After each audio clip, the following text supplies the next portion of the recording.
गुरुर्ब्रह्मा गुरुर्विष्णू गुरुर्देव महेश्वरा गुरु साक्षात परब्रह्म तस्मै श्री गुरवे नमः। गुरुपौर्णिमेच्या तुम्हा सगळ्यांना मनपूर्वक शुभेच्छा। पण तुम्हाला माहिती आहे का गुरुपौर्णिमा नेमकी का साजरी केली जाते?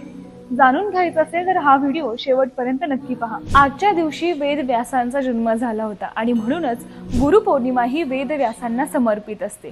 वेदांचे 4 भाग केले म्हणून व्यासांना वेदव्यास असं म्हटलं जातं। व्यास हे 7 चिरंजीवींपैकी एक मानले जातात जे आजही अस्तित्वात आहेत। त्याचबरोबर विष्णूंचा अंशावतार म्हणूनही व्यासांकडे पाहिलं जातं। वेद व्यासांपूर्वी वेदांचं ज्ञान हे फक्त बोली भाषेतच उपलब्ध होतं। असं म्हणतात द्वापार युगामध्ये वेद पृथ्वी तलावर आले आणि त्यांनी वेदांचं ज्ञान लिखित स्वरूपात सर्वांसाठी उपलब्ध करून दिलं। व्यासांनी गणपतीकडे महाभारत लिहिण्यासाठी मदत मागितली होती।